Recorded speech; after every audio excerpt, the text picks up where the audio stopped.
Back for another episode of the Common Man's Take. Uh, I want to start out with a little MLB news, Quentin. So, we saw that the Yankees made a big move by getting Juan Soto from the Padres. So, that fixes one problem. It gives them another bat with Aaron Judge in the lineup. However, they did give up some pitching depth to get him, and they gave up Higgy, their catcher. But the one thing that they still need to work on is, unfortunately, last year Juan Soto was not very good in the outfield. He was one of the worst players in the outfield. So they're going to have to figure that lineup out. They did get two good rotational pieces, one from Boston and one in the Padres package with Soto. So we'll see how that works out right now. But I do know that the Yankees are still trying to get the pitcher from Japan, Yamamoto.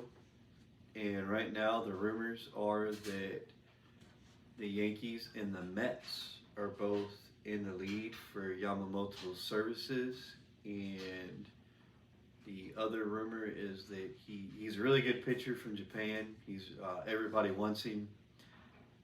The other rumor is that he is going to command a $200 million contract.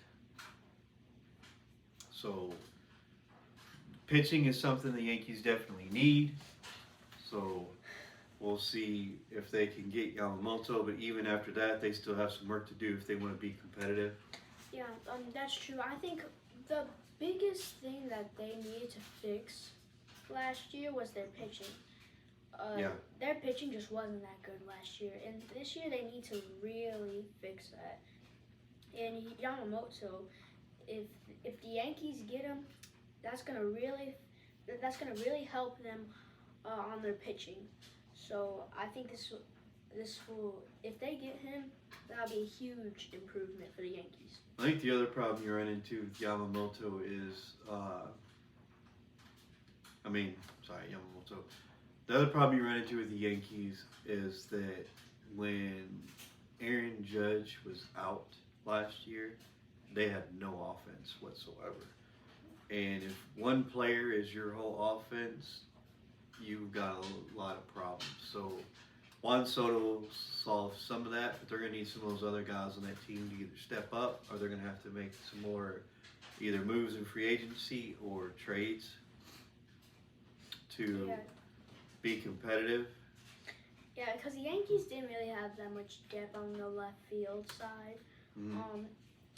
I think Juan Soto kind of fills that void in a little bit. Not really. Mm-hmm.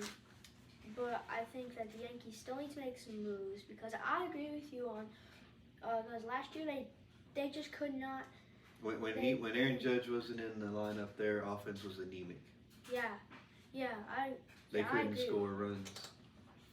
Yeah, that is true, and I think I just need to make some more moves. They just need to make some more moves on that. Well, they're starting to set I agree. They're starting to set a foundation, and so what they need to do is they need to secure that foundation with some really good role players around Soto and Judge. But the other thing they're going to have to figure out is their defensive lineup in the outfield. Either that or get Juan Soto to buy into being more involved in playing in the outfield. Because if you can get another outfielder, you could always play Soto at DH and a good defensive outfielder out in the outfield, right? So we'll see what they do going forward. The other big name in the free agency right now is Shohei Ohtani. And right now, the rumors are that he's leaning towards the Dodgers, to stay in LA and go to the Dodgers, or the Blue Jays. He's rumored to the Blue Jays, and I believe the Braves are the other team that they're saying he's kind of interested in. So three good teams, three top teams. Anybody who gets Otani, they won't get his pitching right away since he had that, Tommy John surgery. However, they'll get his bat, and his bat is just as good or better than his pitching. So you always know in the future you'll probably have his pitching. That's going to come. You're going to get that, but you'll get his bat and his defensive prowess right away. So. Yeah, I think Shohei Ohtani would really fit with the Yankees because he's a good pitcher. He'd fill in that pitcher hole. Yeah, he ain't going to the Yankees, bro. No. That's wishful thinking. He ain't going to the Yankees. No. Right now, the rumors are his favorites are the teams that I named: the Dodgers, staying in LA and going to the Dodgers, or the Blue Jays or the Braves. Those are his top three. Is what's rumored. Now, maybe that's not true, but everything I've seen and heard, that's his currently. That's his three favorites, and everything out there is pointing to him making his decision sometime before the end of December. So we'll see if that happens, or if maybe somebody makes him rethink it and he extends that out maybe a little bit until January, and maybe somebody else comes into play. But right now, those are the three teams that are really in play. For a while, it was rumored about the Cubs, but everything I've heard or seen, the Cubs are not in play for either Yamamoto or Ohtani. So we'll see how that plays out. Yeah, sure. I mean, those are some pretty good teams. You got the Braves coming off an upset over the Phillies. You got the Dodgers coming off an upset over the Diamondbacks. So if Shohei Ohtani goes to the Dodgers, that'd make the Dodgers unstoppable. I don't know about unstoppable, but it definitely makes them significantly better. Yeah, or if he goes to the Braves, because they got Mookie Betts out there, they'll have Ohtani, so they'll definitely have, they still have Bellinger, don't they, out there? Bellinger? Is Bellinger still with the Dodgers? No, he's with the Cubs. No, that's right, he sure is with the Cubs. He did leave, didn't he? So yeah, he left.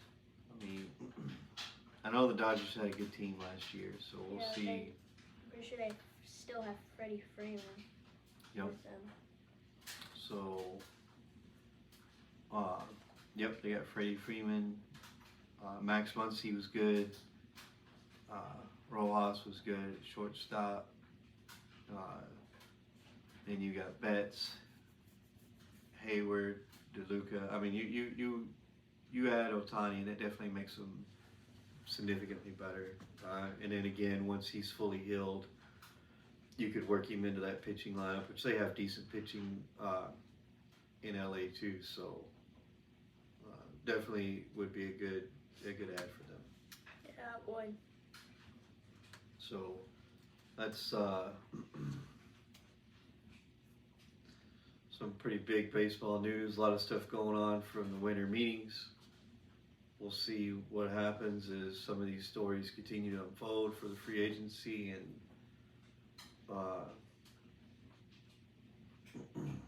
Major League Baseball, but starting to heat up a little bit here for the December meetings. I'm pretty sure that it'll heat up a lot more in January and February before the season starts. I think you're going to see a lot of moves this year, probably from the Yankees to try to get back competitive in their division, because their division was tough last year. It was probably the best division in baseball, with the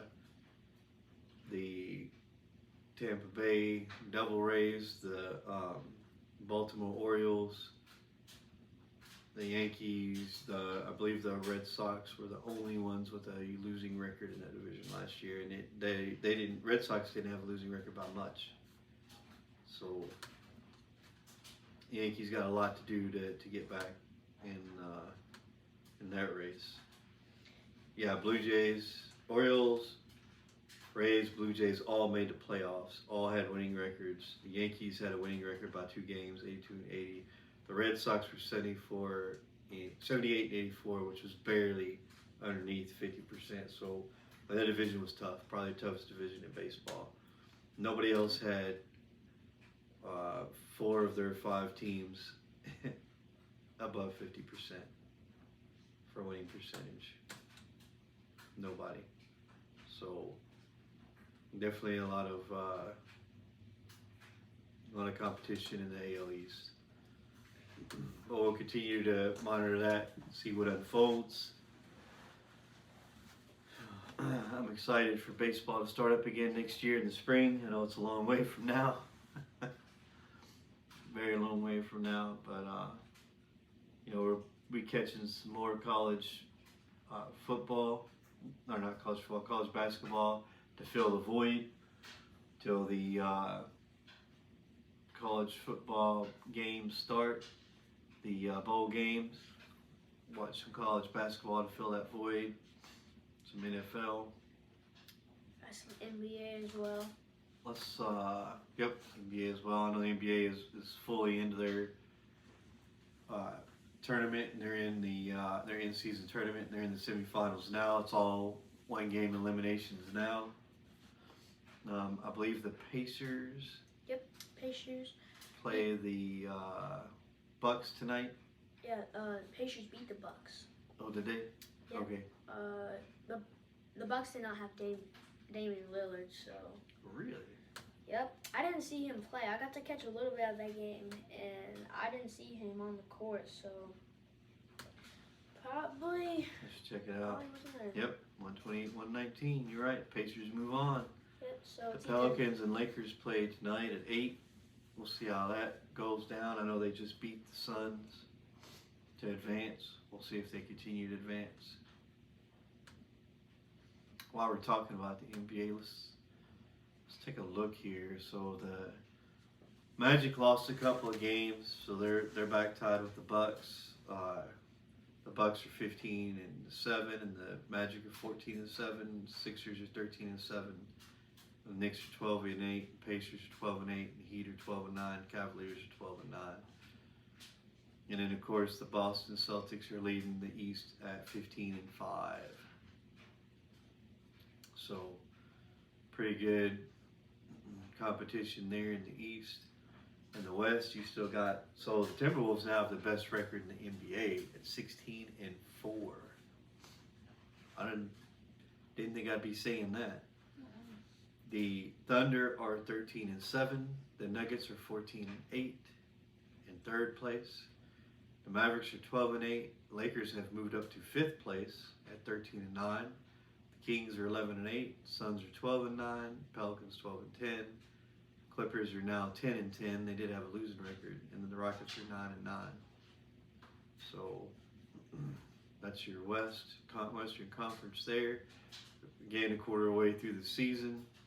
A couple of teams are kind of separating themselves, but that's just a quarter. Still a lot of games left to be played, so we'll see how that plays out. I will say that here real soon, it's December. Trade deadline is February. You're going to start hearing some trade rumors soon of some players who maybe might not be working out with the teams they signed with. So here real soon, you're going to start seeing some of that trade rumors and other things going around.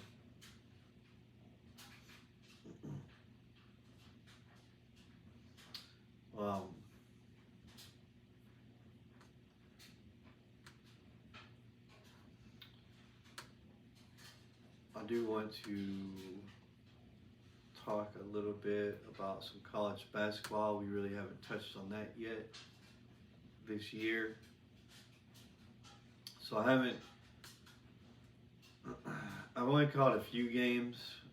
Obviously I've caught Michigan's games, not thoroughly impressed with Michigan basketball this year. They have a losing record right now at 4-5.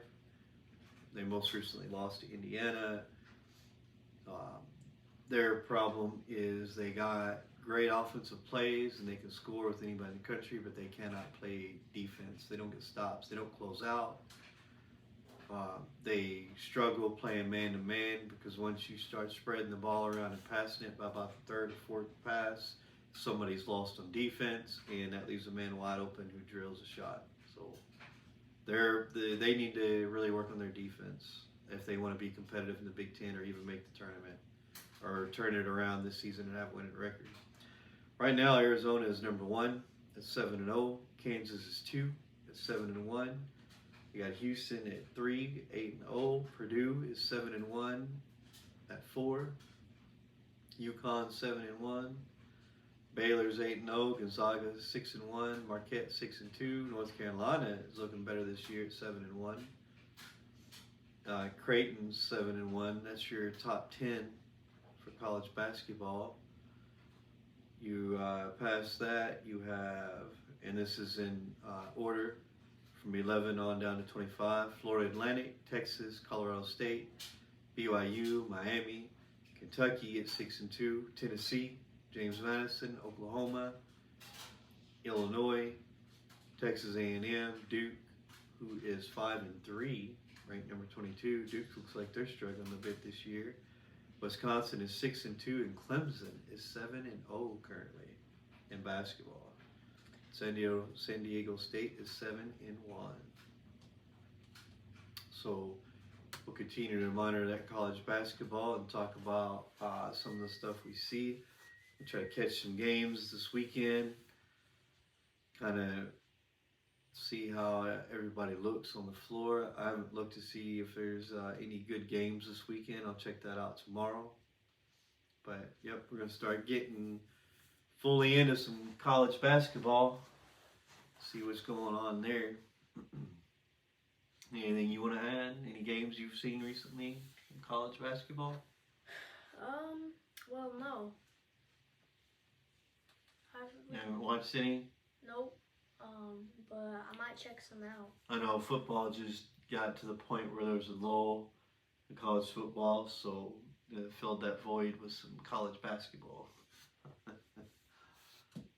Especially since Michigan doesn't play until January the 1st. Yeah, but I've been checking out some Clemson games, some college basketball. Oh yeah? Games for Clemson. They're looking pretty good. Yeah, actually they have been. You're right, they do look pretty good. Yep, they haven't lost a game, and I'm pretty sure, I forgot who they play next, but, TCU. TCU? Yep, TCU isn't looking that bad. No. They're looking pretty good.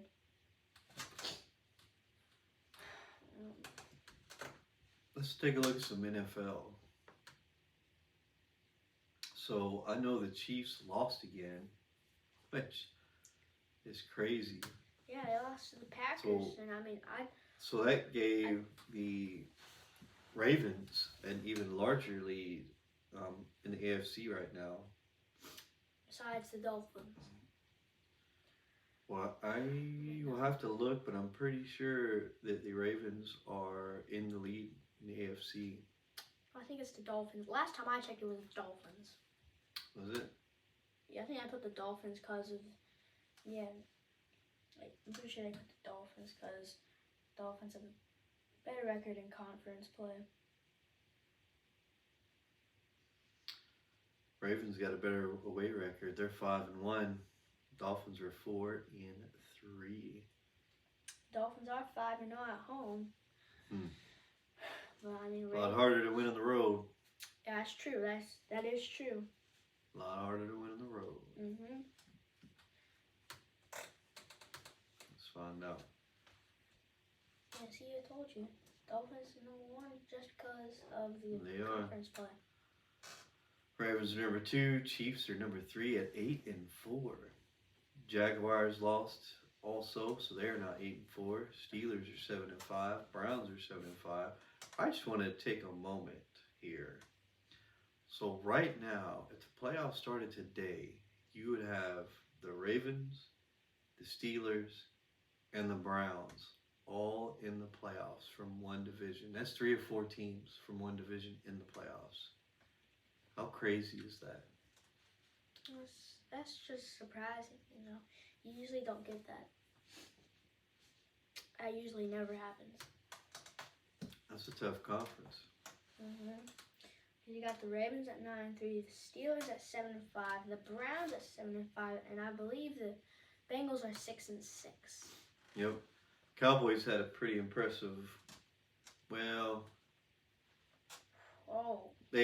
So it started off a little rough for them, but they I will say they showed some grit. And they grinded out that win against the Seahawks last Thursday, 41-35. The Falcons beat the Jets. That was an uninspiring game. The Dolphins destroyed the Commanders, which I knew that would happen. The Lions and Saints. This one. So the Lions came out hot, and they let the Saints back in the game and almost lost that game. Detroit almost lost. They really need to work on that defense. That defense needs some work because they could have easily lost that game to the Saints. Yeah, but they are 9-3.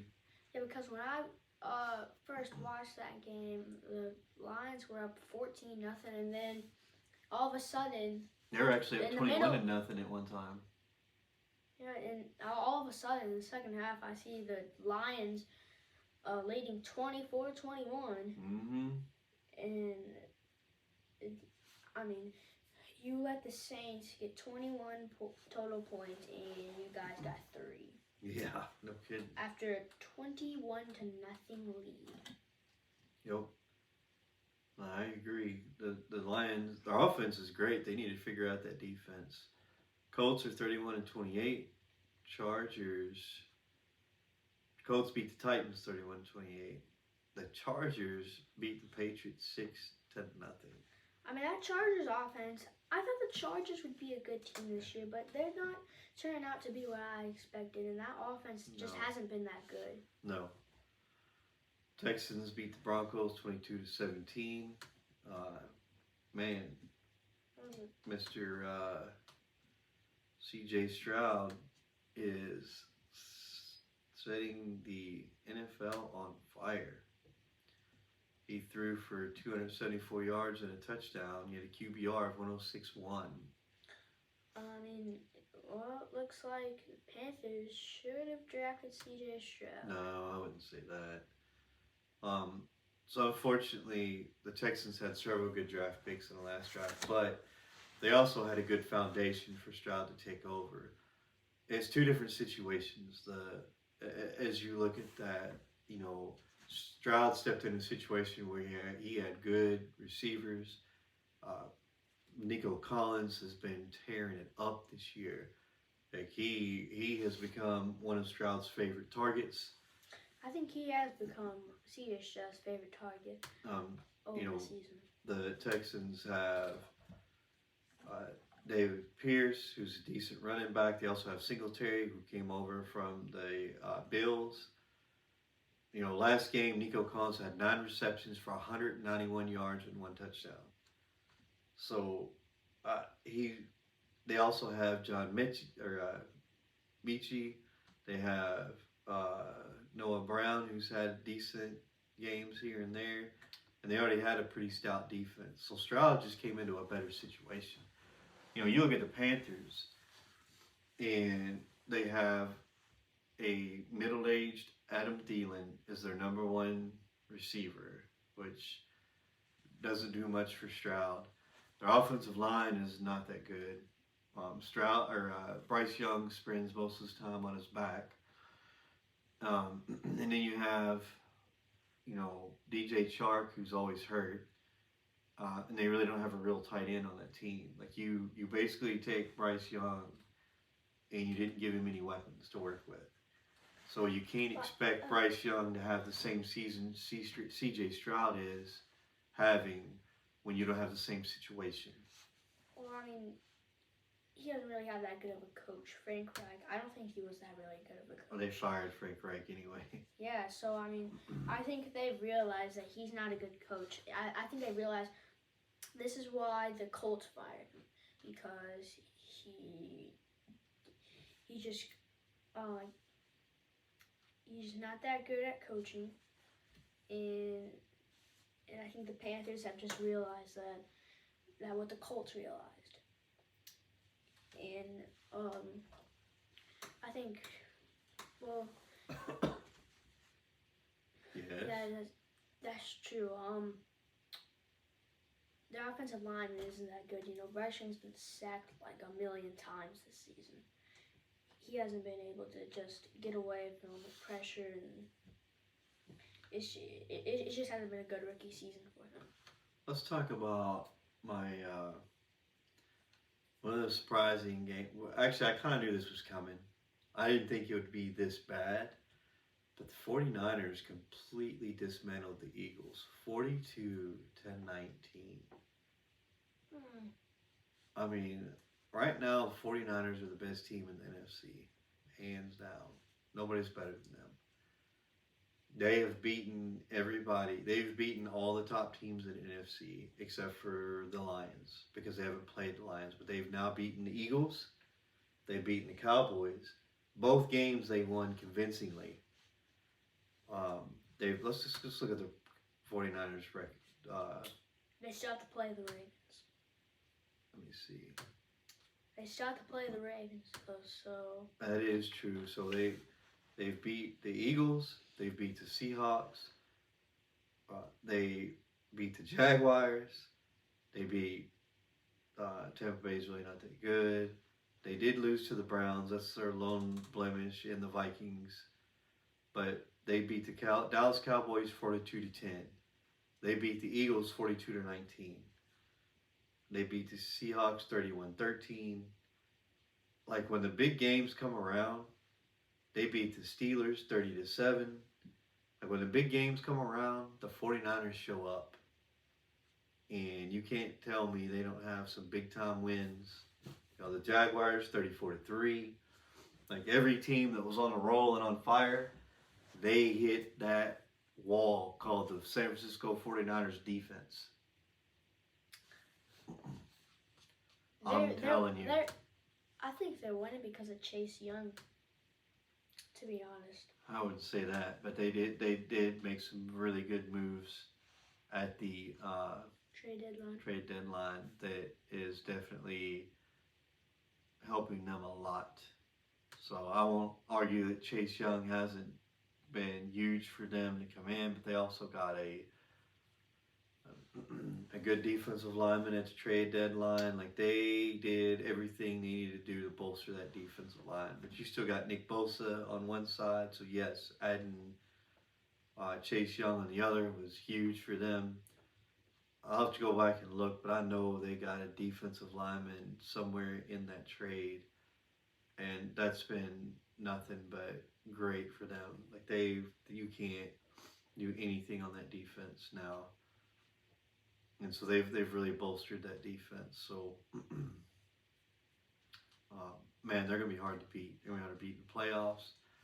They're going to be hard to beat going forward in the regular season. The 49ers are probably my number one team in the NFL right now. I don't think anybody comes close to them. Interesting. Well, I would not agree with that completely. Who are you putting over the Niners? Oh, then this is tough. You got the Eagles, you got the Lions, you got the Ravens, you got the Dolphins. So here's the difference for me. So let's say the Lions and the 49ers played today, right? Yeah. My personal opinion, the difference in that game is going to be the defense. The 49ers defense is better than the Lions. So when they get the stop on the Lions, their defense is going to give their offense a short field. And that's how the offense has been scoring. So, to me, the difference in that game between the Niners and the Lions would be defense. The 49ers defense is light years ahead of the Lions. So you're telling me a 49ers team that lost to the Browns, the Vikings... Browns got a tough defense. The Vikings game, they had injuries. McCaffrey was out. No, McCaffrey was there. No, he was there, but Deebo Samuel was out, and their offensive lineman, Trent Williams, was out. Yeah, sure. And if I'm not mistaken, all those players, I think McCaffrey was out for the Browns game, and so was Deebo Samuel and Trent Williams. So I'm giving a little leeway because of the injuries in the games they lost. That's true. That is true. I'm telling you, barring health issues, the 49ers are the best team in the NFL right now. They are the best team. The fact that they dismantled the Eagles, you're going to tell me that's not going to happen again in the playoffs? Probably not. Healthy? Probably not. Because remember last year? Nope. Remember last year's NFC Championship game 31-7. Yeah, and they got repayment last weekend. They basically told the Eagles, "We got better. Where you're not better than us anymore. We did what we had to do to get better. We're better than you.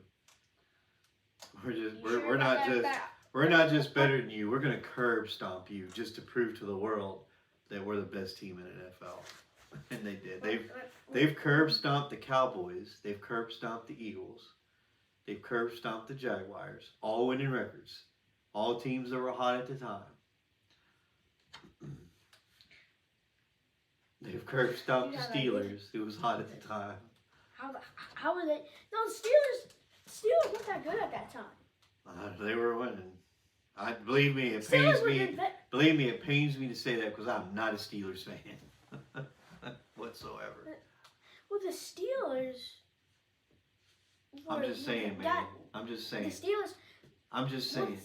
When the Steelers got a groove when they were like late in the season, like mid-season. The only team right now that I think, and I'm not even sure. I'm not even sure if they can do it, but they have I don't know if their defense is as good, but they have a very good defense, and they have a weapon on offense that is unlike anybody else. Well, the only team that I think may give them trouble, who could give them trouble, is the Ravens. Yeah. Because of Lamar Jackson's ability to run, like you have to commit an extra defensive player to him, otherwise he's going to get big chunk yardage plays on you.